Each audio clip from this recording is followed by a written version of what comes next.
Alguns meses se passaram e eu fui a pessoa que não frequenta a própria academia. Por que é que a gente se importa tanto com o número na balança? De onde surgiu essa nossa busca de se encaixar nos padrões e naquilo que tá todo mundo buscando? Será que sempre foi assim? Quando eu me mudei pra essa casa aqui, tinha tanta tralha que os antigos moradores deixaram na casa que eu tive que contratar 4 caminhões pra esvaziar a casa só pra eu vir morar. Mas o cômodo que eu não mexi foi o sótão, porque eu não precisava daquele espaço naquele momento. Era tanta tralha que eu não conseguia nem entrar. Há alguns meses atrás eu decidi arrumar porque eu queria usar o espaço. Eu nem sabia o que tinha lá dentro, eu só sabia que tinha um monte de caixa. Então eu decidi esvaziar pra poder usar o espaço pra alguma coisa. Foi ali que eu descobri que eu tinha uma academia completa, novinha em casa. Eu acho que aquelas pessoas que moraram aqui, ou elas não se lembravam que tinham aquele equipamento lá em cima, ou elas acharam que daria muito trabalho pra tirar, ou elas simplesmente não queriam mais usar, ou não estavam interessadas. Enfim, uma escolha foi feita. Alguns meses se passaram e eu fui a pessoa que não frequenta a própria academia. Mês passado, eu precisei imprimir uma coisa aqui e a impressora fica lá em cima. Quando eu fui buscar o papel, eu olhei pro lado e tava ela lá acenando pra mim. E como uma academia não é uma academia se não tiver um espelho, a minha também tem e foi pra lá que eu olhei. Ali foi quando eu tomei a decisão de aproveitar o luxo de ter uma academia completa em casa, um vão de escada do meu escritório e me tornar fitness de uma vez por todas. Então, a personal foi e me mandou o programa, eu fui pro primeiro dia de treino. Naquele dia eu me senti tão orgulhosa de mim mesma. E aí à noite eu tava lá, deitada, relaxando, né, pra ir dormir, e eu me lembrei do momento em que eu olhei no espelho e um pensamento me veio à cabeça. Por que é que a gente se importa tanto com o número na balança? De onde surgiu essa nossa busca de se encaixar nos padrões e naquilo que tá todo mundo buscando? Será que sempre foi assim? E nessa espiral de perguntas eu nem vi o tempo passar, e lá se foi a minha noite de sono. No dia seguinte eu já comecei a pesquisar e nesse vídeo, você já deve saber porque tá no título, a gente vai falar sobre a cultura da dieta. E antes da gente começar, um aviso. Aqui eu vou trazer informação que eu encontrei a partir de pesquisas, eu vou deixar até alguns links aqui na descrição caso você fique curioso. A intenção aqui desse vídeo é para que você pare um pouco, analise a informação e pense. Eu não vou te dizer como você deve pensar. Eu posso até dar a minha opinião aqui, mas eu não te digo que você deve pensar como eu. E que a maneira como eu penso é que é a certa. Até porque pode ser que no futuro eu até mude a minha maneira de pensar, porque todo mundo tem esse direito. Como eu sempre digo aqui, aprenda a observar e a pensar por você mesmo. Porque muitas vezes a gente segue tendências, a gente acaba seguindo o que as outras pessoas estão fazendo, sem parar para se perguntar se aquilo realmente faz sentido e se aquilo realmente se encaixa à nossa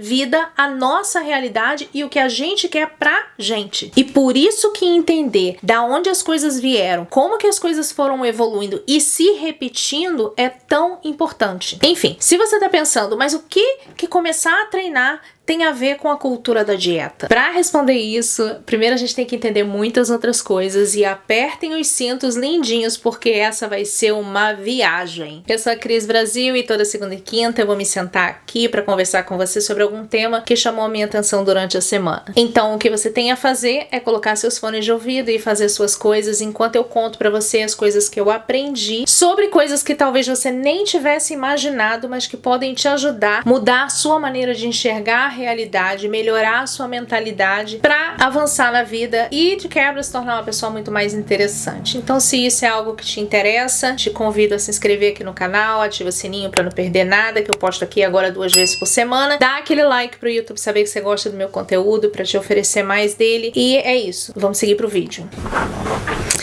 Gente, olha isso. Giló! Para entender as origens da cultura da dieta, primeiro a gente precisa estabelecer o que significa exatamente o termo cultura da dieta. Essa cultura pode ser entendida como um sistema de crenças socialmente construídas e condicionadas, e hoje essa cultura dita que o ideal é a magreza, que isso é que é o sinônimo de saúde, ou seja, que ser magro é que é o ideal. E isso também tem a ver com a tal da virtude moral. E eu ponho assim entre aspas, virtude moral, porque é muito comum comum associarem a sua autodisciplina, a sua autorresponsabilidade e às vezes até a sua índole, a sua capacidade de se manter no caminho certo da alimentação ideal e do corpo ideal. Esse corpo ideal hoje prega-se que ele deve ser magro e musculoso, muitas vezes apenas alcançável através de restrições e privações, e que para muitas pessoas é impossível ser replicado da maneira como a gente vê nas fotos em rede social, devido ao formato natural do seu corpo, o que gera muita frustração em muita gente. E um parêntese aqui eu não estou falando de obesidade, ok? Eu tô falando aqui de pessoas que têm um corpo naturalmente mais robusto e não conseguem replicar o que elas veem nas fotos em rede social. Hoje, esse sistema, ele defende a perda de peso como um método para alcançar um estado de saúde mais elevado e até esse sentido mesmo de virtuosismo. E, consequentemente, acaba oprimindo aqueles que não conseguem atingir esse objetivo de magreza. E nisso, certos alimentos eles são elevados enquanto outros são demonizados. E essa lista desses alimentos, ela vai mudando com o passar do tempo e conforme eles vão sendo estudados. E em alguns casos, infelizmente, conforme as empresas vão pagando os cientistas para promover os seus produtos, como aconteceu com a campanha para promover o consumo do leite de vaca, que foi tão eficiente que até hoje tem tanta gente que ainda acredita que você, um ser humano adulto, realmente precisa consumir o leite de um animal de uma outra espécie para sobreviver. Isso tudo mesmo com tantos estudos já comprovando que o consumo do leite de vaca está ligado diretamente ao câncer de mama, ao câncer de próstata, osteoporose,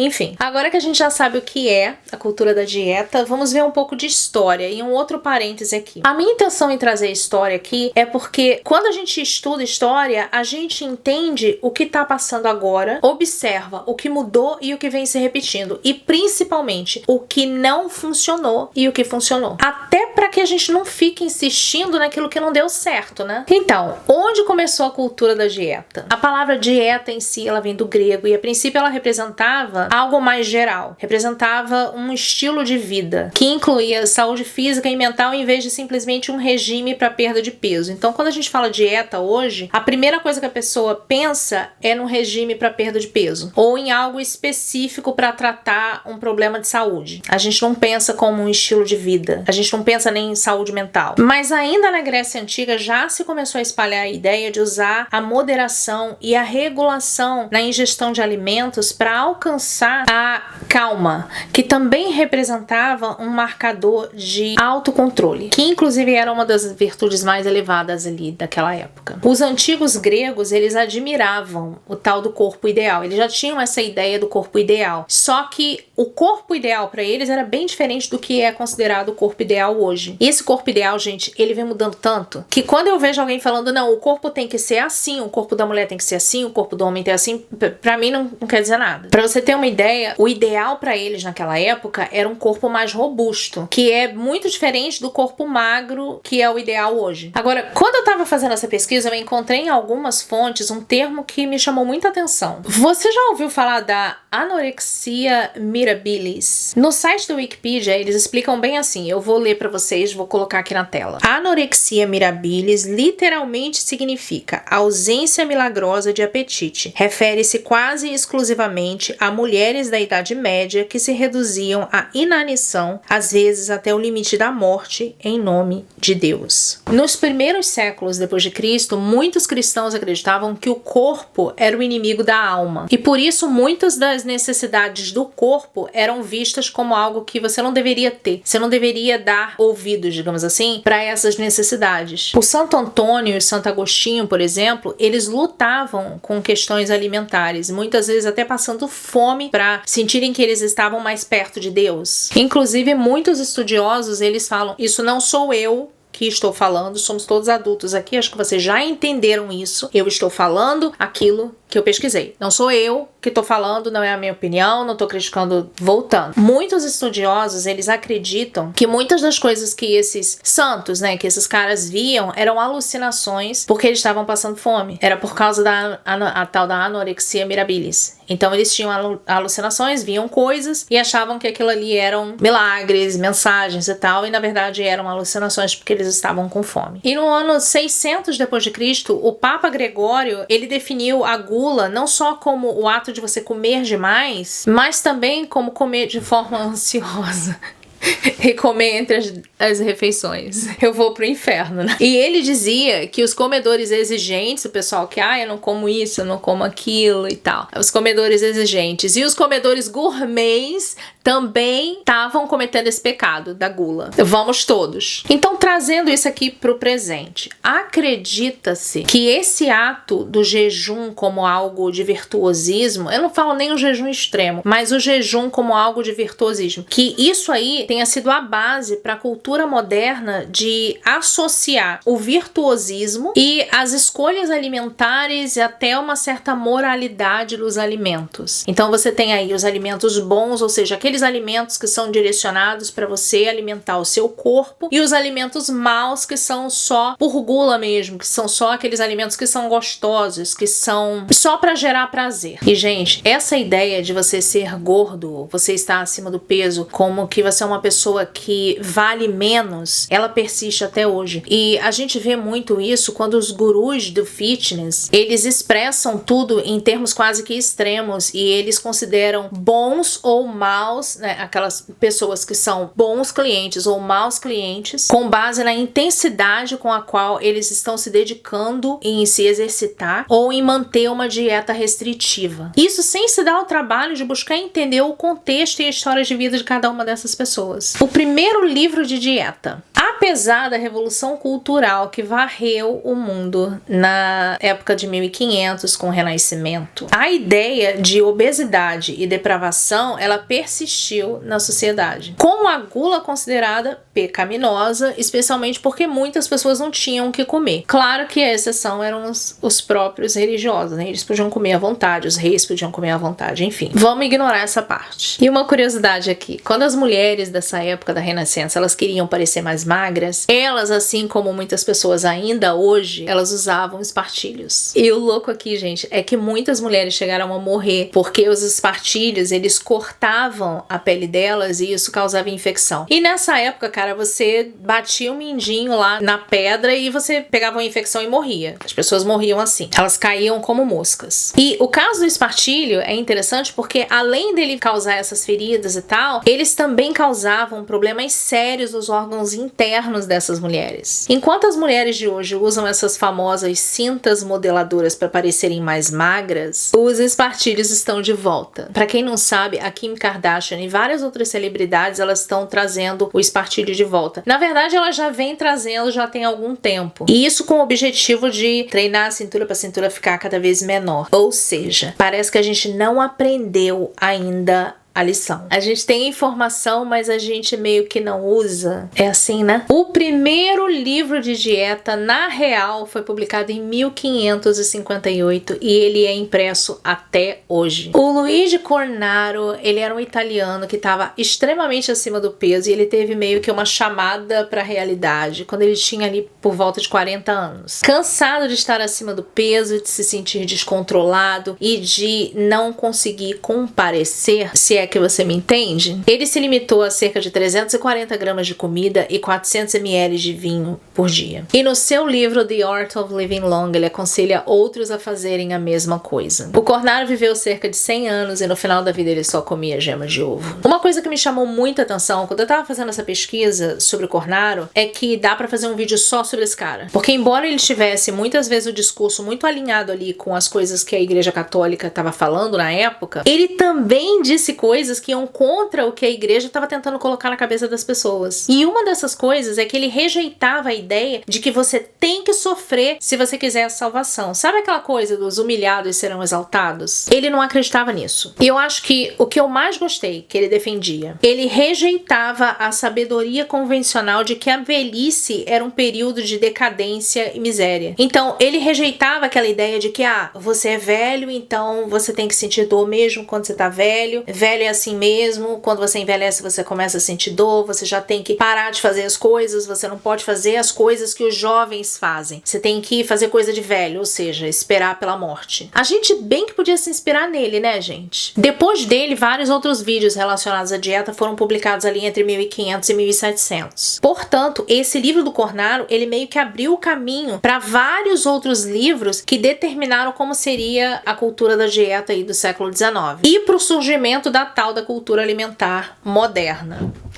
Gente, com o passar dos anos, outros livros foram surgindo para ajudar as pessoas com essa questão de regular a alimentação. Uns com um foco mais voltado para a saúde, como o que foi publicado em 1614, do Giacomo Castelvetro. E o meu problema para falar o nome das pessoas. Giacomo Castelvetro. E esse livro era intitulado como As Frutas, Ervas e Legumes da Itália. E, inclusive, ele é impresso até hoje. Nesse livro, o Castelvetro, ele criticava os ingleses porque os ingleses eles comiam muita carne e açúcar. E ele promovia, óbvio, né, pelo nome do livro, ele promovia o modo italiano de comer frutas, legumes, verduras. Inclusive, esse livro é o precursor da famosa dieta mediterrânea de hoje. Já outros livros, eles tinham um foco mais no emagrecimento. Isso porque várias pessoas famosas, gente, nos anos aí de 1700, elas lutavam com sobrepeso. Eu sempre falo isso. Tem um vídeo em que eu menciono isso também. É um vídeo que eu falei sobre livros de autoajuda. Se vocês quiserem ver, eu vou deixar aqui na descrição para vocês. E eu menciono isso. Os livros de autoajuda, e esses livros também são de autoajuda, esses livros para emagrecimento também são considerados de livros de autoajuda, eles vão surgindo de acordo com as necessidades que vão aparecendo ali naquela época. Então aqueles livros vão aparecendo. Então, como tinha muitas pessoas lutando para emagrecer, pessoas com problemas de sobrepeso, foram aparecendo esses livros falando mais sobre a questão do emagrecimento. O século XIX e o início da dieta moderna.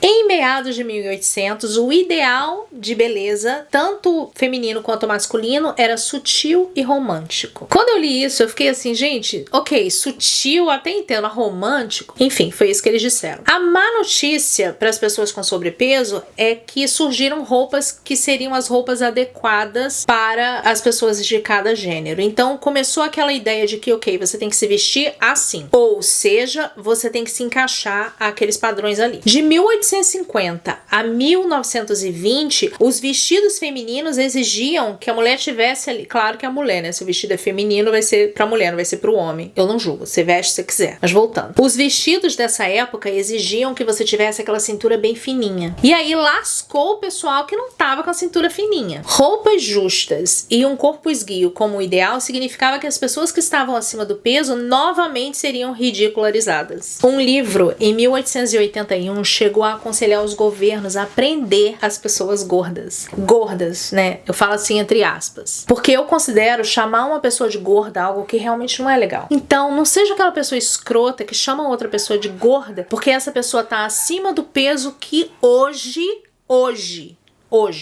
agora, nesse momento, 2023, é considerado como ideal. A primeira celebridade a fazer dieta. O Lord Byron, ele era facilmente considerado o cara mais sexy do seu tempo, lá de 1820. Todos queriam se parecer com ele. Eu acho que até ele queria se parecer com ele. O problema dele é que ele ganhava peso com muita facilidade. E ele tinha que trabalhar muito duro para conseguir manter a magreza dele. Ele passava fome, depois ele comia compulsivamente, depois ele ficava suando debaixo das camadas de roupa para conseguir equilibrar a situação. Exatamente como eu costumo fazer no inverno. Brincadeira. Ou não. Gente, ele inventou uma dieta à base de vinagre, que ele bebia com água várias vezes ao dia para eliminar a gordura. E ele também comia batatas mergulhadas ali no vinagre. Há registros de mulheres que morreram bebendo litros de vinagre imitando o seu herói Lord Byron. Hoje, uma variação da dieta do Lord Byron, a dieta do vinagre de maçã ainda existe. De acordo com essa dieta, você tem que beber aí uma colher de sopa de vinagre de maçã antes de cada refeição. E eles prometem aí que ela seca a barriga, que você vai ficar magro por você estar bebendo aquela colher de sopa de vinagre antes de comer aquela lasanha. Mais uma vez, parece que a gente não aprende. Primeira dieta baixa em carboidratos. Em 1825, o Bilat Severin, eu acho que é assim que se fala o nome dele, vocês já sabem que eu tenho um problema com nomes, vocês me perdoam. Ele escreveu A Filosofia do Gosto ou Meditações sobre a Gastronomia Transcendental. Mas que nome, né, gente? E nesse livro ele dizia que a gordura não é uma doença, mas um resultado lamentável de uma inclinação a qual cedemos. Ele defendia que as pessoas acima do peso, elas devem abandonar o pão e os alimentos à base de farinha, raízes como batatas e açúcar e amidos, e passar a comer apenas frutas, vegetais e carnes magras. Ele foi o precursor das dietas Atkins, South Beach, Paleo, Caveman e esses outros regimes que hoje em dia a gente chama de low carb. Primeiros retiros de dieta. Em 1830, o Sylvester Graham, esse cara que eu acho o máximo a história dele. Mas enfim, em 1830, o Sylvester Graham, inventor do biscoito Graham, escreveu que a gordura, ela, além de fazer mal à saúde, ela faz com que você se torne corrupto moralmente e sexualmente promíscuo. Você ouviu direito. Ele ia a ponto de aconselhar os pais a não temperar a comida dos filhos deles, porque ele achava que o tempero na comida podia corromper as crianças. O Graham, ele liderou os retiros de saúde, pregando o vegetarianismo e evitando chá, café, tabaco e álcool. Gente, eu até entendo café, tabaco e álcool. Se bem que o café não é ruim se você tomar na quantidade que você deveria tomar, mas enfim, voltando aqui. Eu até entendo o café, o tabaco e o álcool, mas o chá, gente... Deixa eu uma nota aqui. Dá pra fazer um vídeo só com a história desse Sylvester, e a briga que esse cara arrumou com os fabricantes de biscoito de Boston foi incrível. Teve até gente levando ácido na cara, só pra vocês terem uma ideia da briga que eles arrumaram lá. E esse lance do biscoito e a briga que ele teve lá com os fabricantes de biscoito lá de Boston foi o que influenciou a criação da Nabisco. Me diz aqui nos comentários se vocês querem ouvir essa história, porque é muito legal. Mas voltando aqui. No final da década de 1880, muitos outros livros de dieta foram publicados. Além disso, as pessoas também começaram a comprar pós dietéticos, muitas vezes contendo ingredientes inúteis, como banha de porco, e até ingredientes muito perigosos, como a estricnina. E junto com os pós dietéticos, as pessoas compravam espartilhos, cremes, laxantes, pílulas para emagrecer, hormônios sintéticos e até extratos de tireoide. E nessa época também começou o lance de você fazer massagem para escorrer a gordura. As pessoas acreditavam, e muita gente acredita nisso até hoje, que elas iam fazer a massagem e a gordura ia saindo. Pra onde que ia essa gordura, gente? Em 1833, o Dr. Gustav Zander, acho que é isso, Gustav Zander, ele inventou o massageador de gordura acionado por cinto, que envolvia o corpo para sacudir a gordura ao mesmo tempo que curava gota, artrite, exaustão nervosa, doenças femininas e fazia a vida valer a pena ser vivida novamente. E nessa mesma época, uma opção bizarra era a dieta da tênia. Isso mesmo você ouviu, tênia, solitária, sabe? A pessoa, ela tomava uma cápsula que continha, eu não sei se era uma tênia pequenininha ou se eram ovos. Eu sei que ela tomava aquela cápsula e aí aquele verme, ele se alojava lá e fazia o serviço. Mastigue, mastigue, mastigue. Uma das modas dietéticas mais estranhas de toda a moda da dieta era uma coisa que é chamada de fletcherismo, que era uma mania aí nos Estados Unidos e na Inglaterra por volta aí de 1905, acho que foi até mais ou menos 1930. O ano era 1903 e nessa época as companhias de seguro, elas começaram a taxar as pessoas pelo peso delas. Ou seja, se você fosse fazer um seguro pra você, sei lá, um seguro de vida, eles cobravam classificam você de acordo com o seu peso. E aí um carinha chamado Horace Fletcher, eu acho que é assim que se fala o nome dele, ele era negociante de arte em San Francisco, na Califórnia, e ele foi considerado gordo demais para ter o tal seguro. E aí ele inventou seu próprio plano de dieta para emagrecer. Ele perdeu 20 quilos mastigando 32 vezes cada garfada ou uma vez para cada dente. Eu não sei da onde que veio a ideia na cabeça dele, assim, eu tenho que mastigar 32 vezes uma vez para cada dente, mas foi o que ele fez. E aí ele emagreceu 20 quilos. Mais tarde, ele refinou esse método Fletcher, que é para você mastigar a comida até a comida estar completamente líquida ou parece que 100 vezes. Você tem que mastigar cada garfada 100 vezes, ou até que a comida esteja líquida. Em 2011, a Scientific American publicou um estudo feito na China que provou que as pessoas comem 12% menos se elas mastigarem com mais atenção. O que prova que o Fletcher, ele parece que tava meio que no caminho certo. Esse negócio tá me irritando aqui, eu volto mais tarde, porque essa coisa aqui tá me irritando. Tô de volta. Primeiro livro de contagem de calorias. A doutora Lulu Hunt Peters, que já pesava aí uns 100 quilos, foi provavelmente a primeira pessoa que começou a contar calorias. E ela aconselhava as outras pessoas a fazerem o mesmo. Seu livro de 1918, Dieta e Saúde com a Chave das Calorias, vendeu mais de 2 milhões de cópias em 55 edições. E nele, ela declarava que ser gordo é pecaminoso e o autocontrole é a chave para magreza. A doutora Peters foi quem sugeriu uma dieta de 1.200 calorias por dia para as mulheres, sendo consumidas em porções de 100 calorias por vez. E para encontrar o seu peso ideal, ela ensinava que você tem que pegar o número de centímetros que você tem acima de 1,5 m de altura e multiplicar por 5,5. Os filmes A Grande Guerra e A Revolução para a Magreza. A mudança mais dramática com relação à dieta e peso, ela ocorreu após a Primeira Guerra Mundial, que foi uma época de revolução social e feminismo. O mundo estava pronto para um novo tipo de música, roupas e decoro moral. A época da valsa tornou-se o ritmo de jazz e os vestidos longos com espartilho deram lugar a vestidos mais curtos e descontraídos. Os automóveis se tornaram mais populares, dando aos casais não casados um lugar para ter mais privacidade.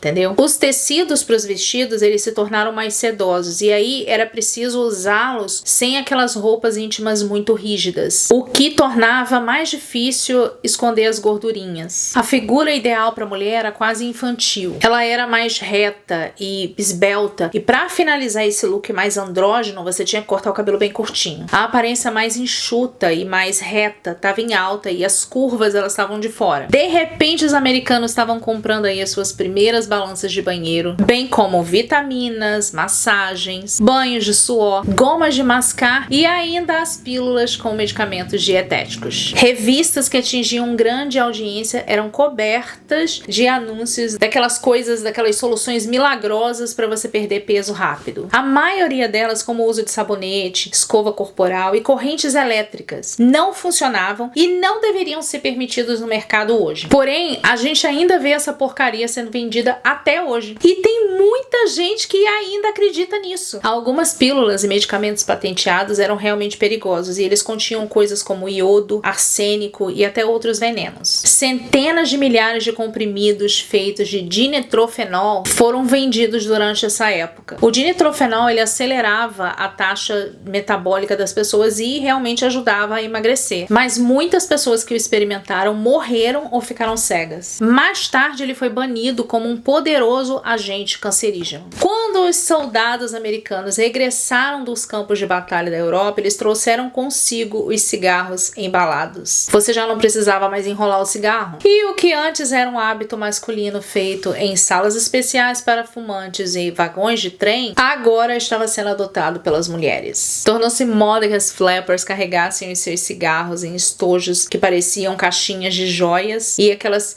piteiras imensas, sabe? Aquelas longas assim. Em meados de 1920, as empresas de cigarro, elas vendiam cigarros que beneficiavam a digestão e, o mais importante, ajudavam você a permanecer magro. O cigarro daquela época era saudável? Não, era mesmo porcaria. Só que essa era a ideia que eles vendiam pra você. Por isso que, quando você vê uma propaganda na televisão oferecendo um produto e o médico falando pra você que você deveria consumir aquele produto, pense direito. Avalie. Porque, pela história, quando você começa a ver a história, desde muito tempo tem médico indo aí a público dizer, olha, faça isso que isso aqui é saudável pra você. Os anúncios dessa época, eles mostravam médicos testemunhando que eles aconselhavam os seus pacientes a fumarem pra manter a saúde. Uma das campanhas mais famosas dessa época foi a campanha pro Lucky Strike com o slogan "Pegue um Lucky em vez de um doce". Isso aí era mais ou menos a dieta do cigarro. Teve muita gente que fumava pra emagrecer. Na verdade, tem gente que fuma pra emagrecer até hoje. Nos 10 anos seguintes, muitas empresas fabricantes de cigarro, eles adicionaram anfetaminas e outros inibidores de apetite nos seus produtos. Hoje, a gente entende o mal que o cigarro faz pra gente, né? E a gente acha um absurdo. Nossa, você fumar pra emagrecer, gente, mas tem muita gente que acha que qualquer coisa vale a pena pra emagrecer. E é por isso que essas dietas malucas, elas fazem tanto sucesso. E ainda voltando a falar dessa época, eu acho que a maior influência na indústria da magreza,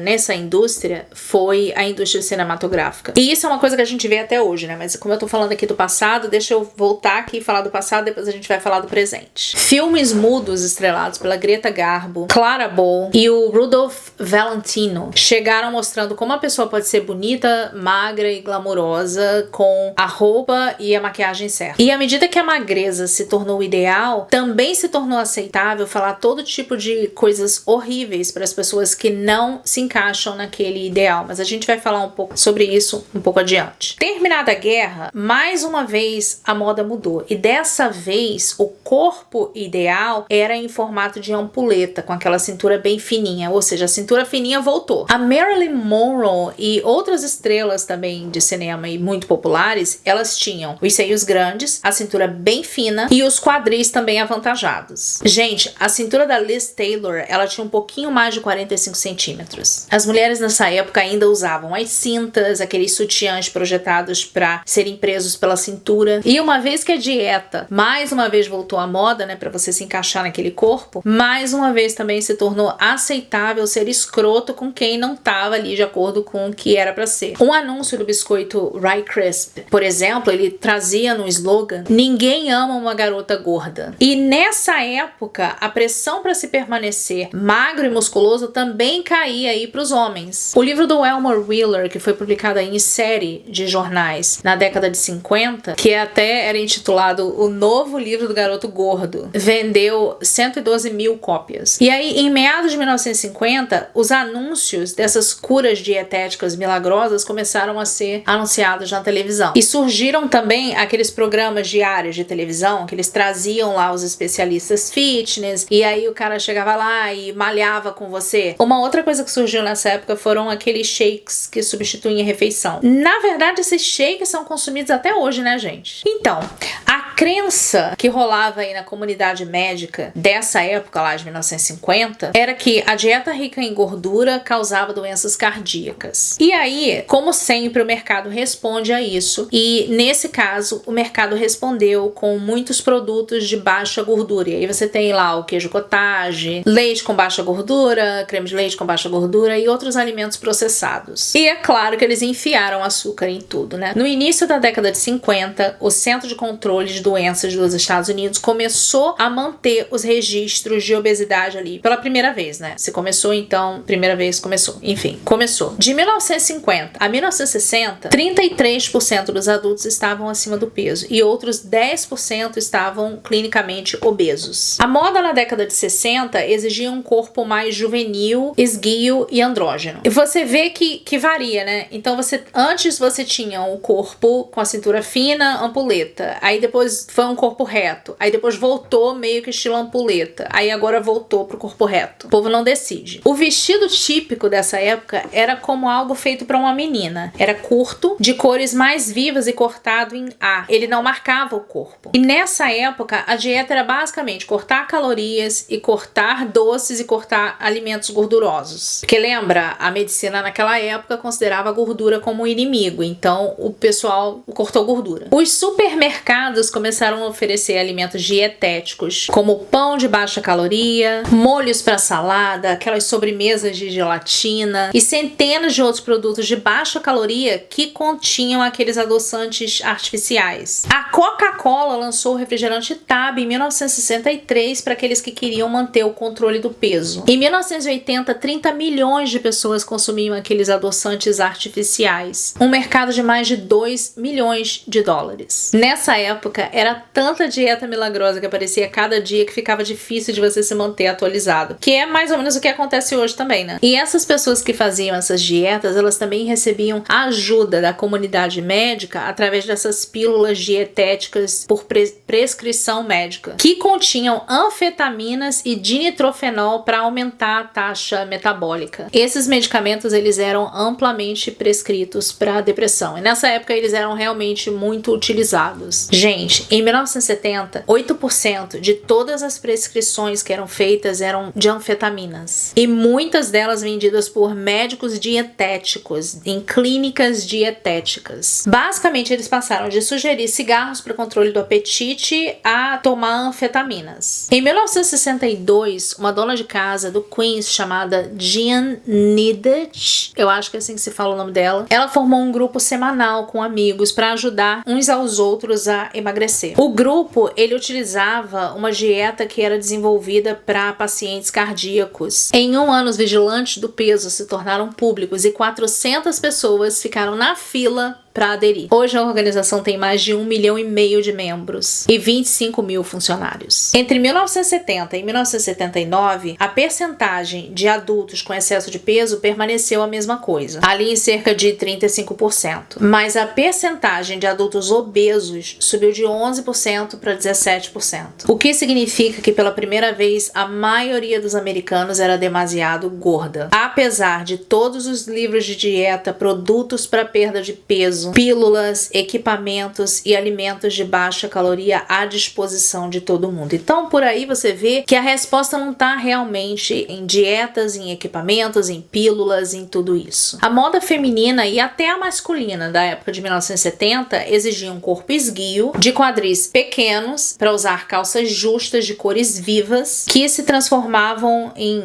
assim, as calças bocas de sino. Nessa época, a mulher de aparência ideal ainda era considerada magra, mas aí nessa época começou a ideia de um corpo mais musculoso, mais atlético. E o número de alimentos dietéticos disponível no mercado continuou crescendo. As pílulas dietéticas ainda eram muito populares. Algumas das modas dietéticas da época da década de 70 eram a sopa de repolho, que é exatamente isso que parece, era uma sopa de repolho. E em 1972, o Dr. Roger Atkins lançou o seu livro Dr. Atkins Diet Revolution. E esse título, ele não foi um erro, porque as suas ideias realmente causaram aí uma revolução no mundo da dieta. E embora dietas com muito baixo teor de carboidratos já existissem há muitos anos, elas foram projetadas para serem usadas por não mais do que 2 semanas. A diferença que o Dr. Atkins ele trouxe com a dieta dele é que a ideia é que você deveria viver dessa maneira. Ou seja, de que você teria que viver com um baixo teor de carboidrato para o resto da sua vida. Você não precisava contar calorias, você não precisava restringir a quantidade de comida que você comeria, mas sim restringir o que você comia. E por aí você deve ter entendido por que essa dieta fez tanto sucesso, né? Você teria que cortar frutas, certos vegetais como batatas, pão, cereais, massas, sobremesa, refrigerantes açucarados e tudo exceto alimentos contendo muito pouco carboidrato, como carne, carnes, aves, manteiga, gordura, óleo, nozes e saladas verdes. E essa dieta causou um rebuliço na comunidade médica porque os médicos defendiam que ela causaria o aumento do colesterol e problemas sérios cardíacos. E estudos mostraram que essa perda inicial de peso era mais a perda de água. A década de 70 também trouxe outros equipamentos de exercícios que você poderia usar em casa, como o Twist and Tone, que era meio que uma roda que girava quando você mexia os quadris, a bicicleta ergométrica e cintos vibratórios que eram projetados para sacudir a gordura.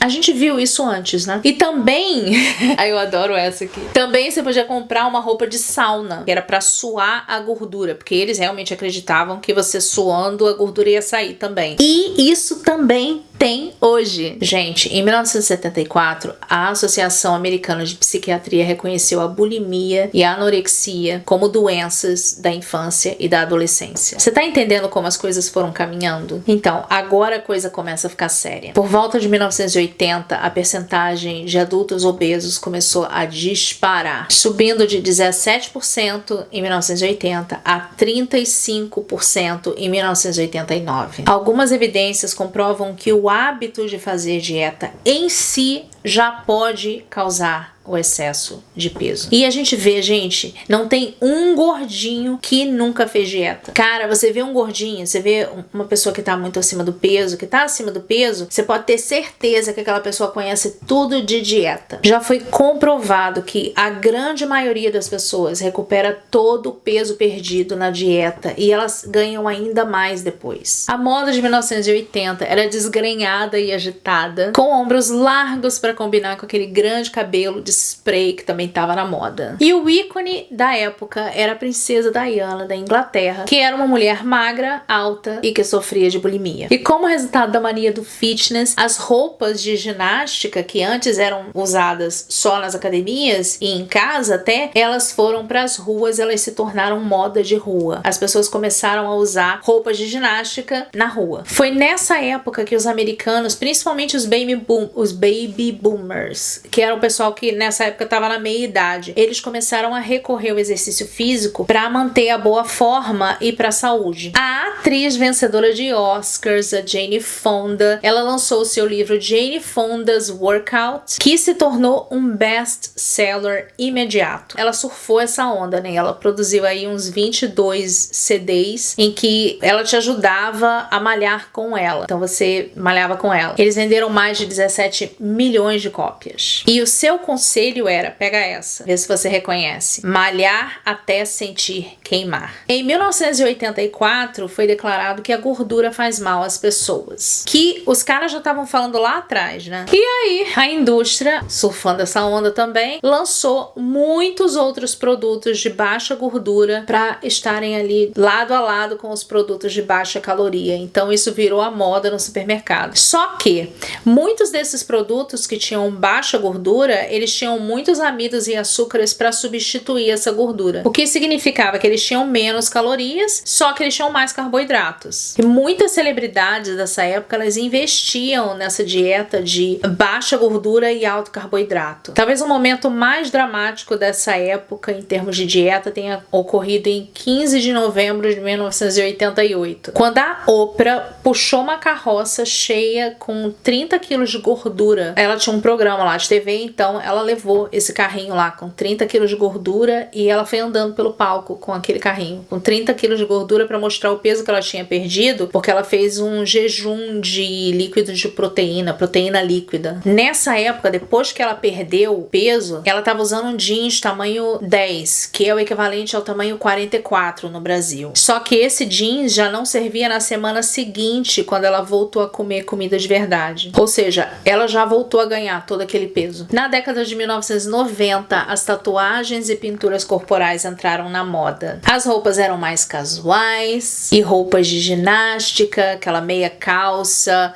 com top grande, elas ainda estavam sendo vistas na rua. O grunge estava na moda, junto com tudo, jeans, sandálias. O visual era mais bagunçado e menos tenso, sabe? Mais relaxado do que na década de 80. E isso favorecia o pessoal que estava acima do peso. As empresas estavam começando a adotar a política de sexta-feira casual. E aí isso facilitava as pessoas que estavam trabalhando ali para elas usarem as roupas que eram mais confortáveis para elas. O problema é que ao sair, quando você ia numa festa, ainda era meio complicado. Os ícones da década de 90 eram supermodelos extremamente magras, como a Linda Evangelista, a Cindy Crawford, e atrizes muito magras como a Michelle Pfeiffer, a Meg Ryan e a Gwyneth Paltrow. E com relação à dieta, na década de 90, as dietas mais populares, elas apresentavam dois padrões super extremos: alto teor de proteína ou alto teor de carboidrato. Enfim, o povo não concordava. E novos produtos se tornaram disponíveis para o pessoal que estava contando calorias. Então, os salgadinhos populares, eles lançaram embalagens só com 100 calorias. E também produtos que a maioria de nós, réis mortais, nem conhecia, como cereais como o bulgur, o trigo búlgaro, a quinoa. Esses alimentos, eles se tornaram populares nessa época. A gente nem fazia ideia do que era a quinoa. Então, a quinoa surgiu nessa época. Não que ela surgiu nessa época, mas ela se tornou popular nessa época. E o frango magro se tornou muito popular nessa época. Lembra do peito de frango grelhado com aquela salada de cenoura ralada, com beterraba ralada? Então, isso aí. Também nessa época, as bebidas energéticas contendo uma grande quantidade de cafeína, elas se tornaram popular e elas caminhavam aí lado a lado com os refrigerantes. Em 2013, a Associação Médica Americana reconheceu a obesidade como uma doença e começou a colocar a cirurgia bariátrica lá no plano das pessoas. Então as pessoas começaram a ter acesso a essa cirurgia por preços descontados ou até sem pagar nada. Gente, nos Estados Unidos, mais de 179 mil dessas cirurgias foram feitas só em 2013. E nessa época também foi a época em que surgiu o movimento plus size. Várias lojas especializadas em roupa plus size foram surgindo em todo canto e muitas lojas já populares começaram a adotar tamanhos plus size. Os supermercados nessa época ainda vendiam essas pílulas dietéticas, só que as pílulas dietéticas elas tinham outros ingredientes. Já não tinha mais anfetaminas e arsênico. Elas eram mais voltadas a algo natural. Então eram raízes, eram plantas que a gente nunca ouviu falar, que vieram lá da casa do cacete, que a gente não sabe nem se é real. A gente tem que pesquisar. Só que o fato de não ser, teoricamente não ser mais oferecido no mercado, não impede que muitas pessoas, infelizmente, ainda consumam essas pílulas dietéticas com esses elementos aí super perigosos. Ainda tem gente que compra essas pílulas que elas sabem que vai fazer mal pra elas. Elas sabem que tem veneno ali dentro, que tem uma coisa que vai acabar com elas. Só que elas pensam assim, bom, eu vou ficar com a tremedeira, mas eu vou emagrecer, então tudo bem. Eu acho que alguns dos produtos mais bizonhos, né, de perda de peso hoje, que eu vejo, são o tal gel, aquele gel, né, você passa um gel na barriga, aí você usa uma faixa de borracha, ou então até filme, aquele filme, sabe, de plástico, aí você passa aquele gel ali, você enrola, e aquilo ali, teoricamente, vai eliminar a sua gordura. Tinha também, nessa época, lá pra 2000 e alguma coisa, início de 2000, final de 1990 e pouco, por aí, teve uma época também, a moda da acupuntura na orelha. Lembra disso? Que eles botavam aquelas bolinhas na orelha. Cara, tu olhava pro lado, a pessoa tava com aquilo ali. Todo mundo tava usando aquelas bolinhas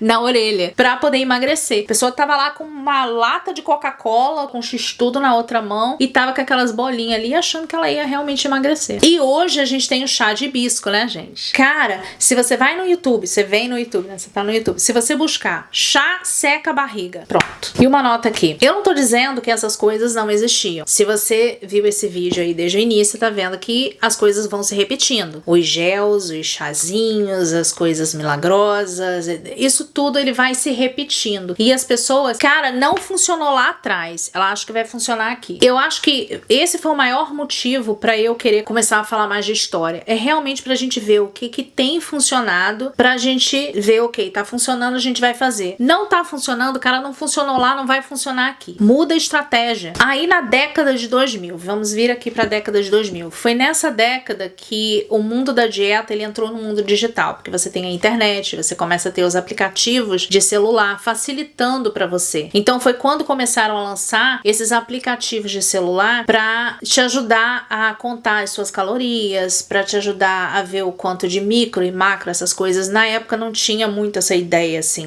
micro e macro. Eles falavam a palavra. Em 2015, ali por volta de 2015, foi quando começaram a notar que as pessoas estavam começando a buscar alimentos mais saudáveis, por serem saudáveis, a buscar um estilo de vida mais saudável. O que eu acho que é um caminho muito bom. Eu acho que quem tá fazendo isso tá no caminho legal. E foi notado também a questão do glúten. Foi mais ou menos nessa época que a gente começou a discutir mais, se tornou mais popular essa discussão da alergia ao glúten, a intolerância ao glúten. E aí as palavras de moda dos restaurantes eram alimentos orgânicos, cultivados localmente, livres de pesticidas, veganos, vegetarianos e não geneticamente modificados, né, GMO. As caras cervejas artesanais entraram na moda aí por volta de 2010 e elas foram sendo aderidas, e hoje em dia você tem restaurantes especializados em cervejas artesanais. Ali por 2015 foi quando eles reconheceram que os adoçantes artificiais, eles são muito ruins para você, alguns são cancerígenos. Então começou aí meio que essa conscientização das pessoas de que esses adoçantes artificiais fazem mal para você. E aí foi quando a gente começou a aprender um pouco mais sobre adoçantes mais naturais. Também foi nessa época que se tornou super popular as dietas de suco. Nessa época tava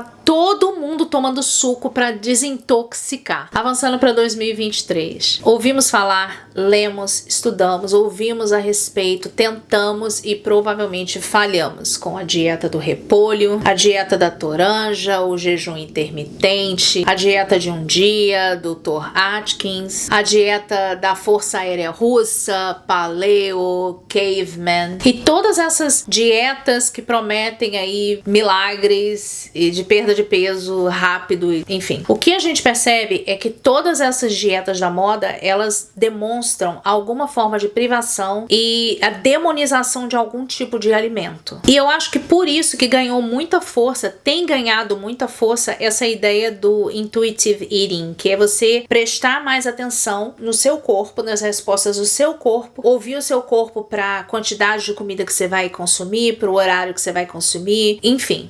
Foi aí que inventaram a tal da tabela da saciedade. E eu tenho uma nota aqui sobre o intuitive eating. Essa ideia de você ouvir o seu corpo e você comer quando você estiver com fome, parar de comer quando você estiver saciado, é muito legal. Você seguir essa tabela aí da saciedade. Eu coloquei essa tabela no meu planner. Pra quem não sabe, eu tenho um planner de emagrecimento. Tá lá na minha loja, se vocês quiserem olhar depois. Enfim, eu incluí essa tabela da saciedade porque eu acho interessante. O problema é o seguinte: se você chega aos 60 anos de idade e a sua vida inteira, a única maneira que você tinha algum tipo de alento e prazer era comendo, você acha que essa pessoa realmente sabe o que tá rolando ali? Ela não sabe. Ela não tem como, numa tabela de 0 a 10, acho que é de 1 a 10, de 1 a 10, acho que é isso, de 1 a 10, ela não tem como marcar ali o que ela tá sentindo. Se você perguntar pra ela, ela vai falar, eu tô morrendo de fome, mas na verdade ela tá triste. Se você fala de transtorno alimentar, cara, é aqui, a pessoa tem que tratar aqui. Tu acha realmente que você vai fazer uma dieta dessas, que é uma coisa superficial? Não vai ser pra você. Por isso que eu sempre falo, adapta a sua realidade, vê o que é bom pra você. Se você precisar, você precisa. Você precisar, você precisa, né? Pode ser que você precise ir a um psicólogo e tratar com um psicólogo. No vídeo que eu falo sobre a questão da autoajuda, eu comento isso, que o problema da autoajuda, o problema de você fazer as coisas sem um acompanhamento médico e um acompanhamento de um psicólogo é que às vezes você não tá preparado para aquilo. Às vezes você precisa de uma ajuda a mais.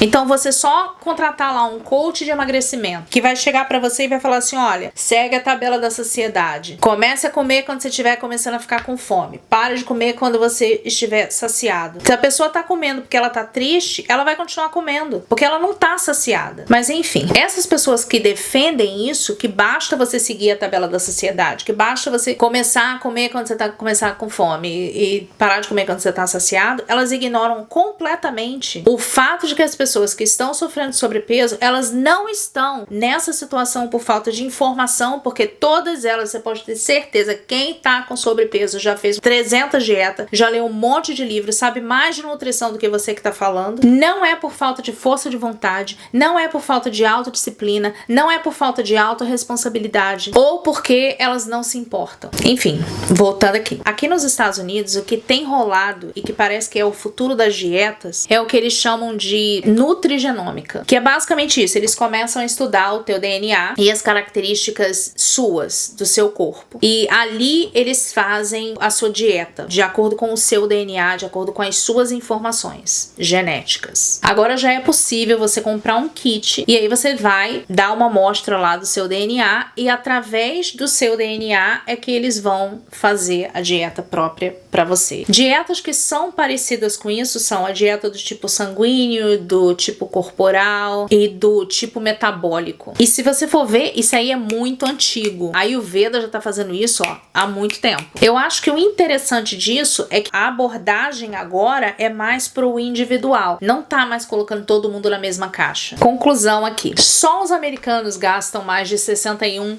bilhões com B por ano em produtos dietéticos. E mesmo assim a gente continua a lutar com sobrepeso. O que eu percebo é que o condicionamento físico e a saúde em geral, inclusive a saúde mental, muitas vezes ficam em segundo plano quando as pessoas estão muito focadas no emagrecimento. E na verdade, de acordo com pesquisas, em média, quando as mulheres chegam a 45 anos de idade, elas já passaram por mais de 60 dietas na sua vida. Não é dieta separada, mas 60 tentativas de dieta e falharam. E isso começa quando elas ainda são adolescentes. Quando elas não, quando nós, né? Quando nós somos ainda pré-adolescentes, adolescentes. Até porque essa mentalidade, a mentalidade da dieta, ela é passada de mãe para filha. Gente, a indústria lucra com as nossas inseguranças. Eu não sei quem falou isso, mas alguém falou, eu não me lembro quem foi. Se você souber, se você identificar, põe aqui nos comentários pra mim. Mas alguém falou que se da noite pro dia todas as mulheres elas acordarem se amando, que várias indústrias vão acabar. E o louco nessa história toda é que já foi provado que 97% das pessoas que fazem dietas, elas não conseguem o resultado. Por quê? Quando a gente fala não, dieta não funciona, a pessoa fala assim, funciona sim, porque olha só, fulano emagreceu. Tá, vai ver o fulano daqui a 5 anos. Essa mentalidade da dieta, ela é extremamente tóxica, principalmente quando ela é anunciada para públicos cada vez mais jovens. Se tem uma coisa que eu gostaria muito que você pensasse muito nesse vídeo aqui, de tudo isso que eu falei, é que objetivos irrealistas para o corpo, ideais de corpo, eles sempre vão existir. E não quer dizer que aquilo ali é que tem que ser.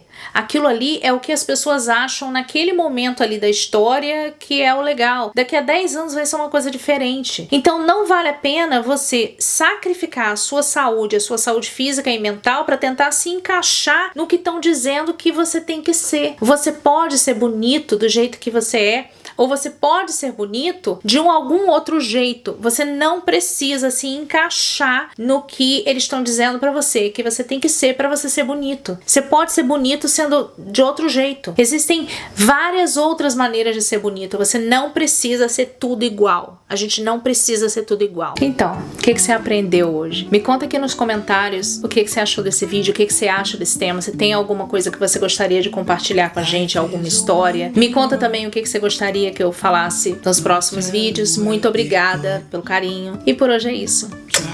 Bye. Won't stop for traffic lights.